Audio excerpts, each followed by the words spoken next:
Hey everyone, welcome back. Today I wanted to talk to you about a few classes that benefit from the encounter's cooldown and lust resetting.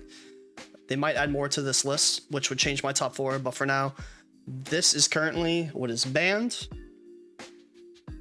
If you like the video, make sure to give it a thumbs up, subscribe, and please, if you think that your class deserves to be here, comment on what class you play. Alright, first class on the list. Healing Priests. Now, Healing Priests typically play second fiddle to Holy Paladins and Wrath. That is in Holy Paladins have better mana efficiency, better survivability, they just do more healing with Beacon and Judgment of Light. But I think these changes push Priests to be even more competitive with Holy Paladins compared to before. Paladins had Divine Plea, and this would give them a significant amount of mana back through an encounter, through trash, etc. But the number one addition that this adds to the Priest utility is having Shadow Fiend being reset at the end of bosses. I think this isn't really talked about and is kind of overpowered at the moment, to be honest. Say you're doing a boss fight and you have someone come in and almost die at the end, and you guys fail a mechanic, so you fail a decurse on Noth, and your priest uses all their mana, they Shadow Fiend at the end, they Divine him at the end, and then that all gets reset into a mega pull coming up. I just think this is very strong utility. All these abilities being reset at the end of a fight just leads disciplined healers to be even stronger, and holy healers, in fact, than they already are. They're already strong healers. They're second in my eyes, but now they're like second, like 1.5. Like they're closer to paladins than they ever were before. Second class, mages. Now, this is half lust, half cooldown reduction. Arcane mages have insane burst damage, especially with bloodlust. If they're getting innervates, if they're getting PIs, etc. I don't think they necessarily need innervates or PIs to produce optimal damage with a bloodlust, depending on fight duration, but I think mages get a boost because of the lust, just because of their burst. But most importantly, they get a change to how much mana they have. That is, they would finish a boss, they would have no mana for the next trash pack, making them more useless than before.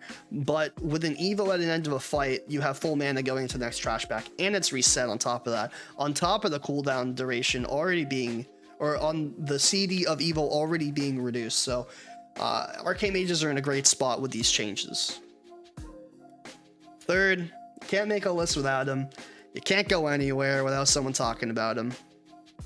Death Knights. Now, Arcane Mages and Unholy DKs are in a similar vein to me because they're both very bursty, but this is mostly because Unholy Death Knights have access to Gargoyles.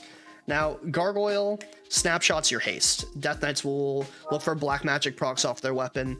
They will look for haste pot usage. They will look for early bloodlust. So snapshot the Scoil so it's as powerful as it can be, and be a little turret that does insane amount of damage. I've read a GitHub that says Warlock and DK pets are potentially doing 25% less damage than they're supposed to. So this Gargoyle is a very powerful spell, and it's getting reset at the end of boss fights. So the more uses of Gargoyle getting snapshot during the raid, the more powerful the DKs are, and I think this is a very strong contender for most benefited from the cooldown and lust changes. Secondly, I want to talk about Empowered Rune Weapon, because this allows you to do your full rotation off the rip and is using most Unholy DK openers that I've seen. I don't play a Death Knight necessarily, but I did a little bit of research looking into this, and say you pop it on Globulus and you're walking over the pipe to Gluth. Normally you wouldn't have it for Gluth, but now you have it for Gluth, so this just helps your damage all that little bit more, builds up to that haste that you want. Fourth place, not really fourth place, just fourth in general. This is not really a list for 1, 2, 3, 4. It's kind of just thrown out there, and it's because I have a little bit of bias, and that's Demonology Warlock, and it's mostly because of one spell, and that is what I would say is Metamorphosis. Now, Metamorphosis lasts 30 seconds when you use it. It is a 3-minute cooldown. You can talent it the Nemesis talent, 10% for every point, up to 3 points. So you're sitting there in a 30-second metamorphosis with a 2.4 minute cooldown, getting reset on bosses in addition to Lust. It's pretty powerful and definitely aids in the overall, which they already were very, very strong in, at least for this tier.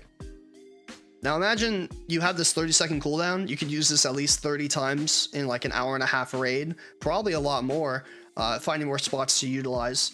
And you have around 15 minutes of being in Metamorphosis with 20% more damage. And sometimes you get multiple uses of this spell on bosses. So I think Demon Warlocks gain a lot from the cooldown reduction change. Thank you for making it this far into the video. If you like what you saw, please leave a like, comment below if your class deserves to be in my top 4, and subscribe. There's a lot more content to come. I want to thank you all for the support recently. It's been enormous, and I really, really appreciate it. Every little bit helps. I also want to add a caveat that this is my opinion. A lot of classes gain a lot of utility from having their cooldowns reset, like Paladin's Wings, Druid's Innervate, but these are the ones that I think are the best at the moment. Things might change. Check out my Twitch or my Discord if you ever have any questions and want to get in contact with me, and I hope to see you all in the next video. Peace.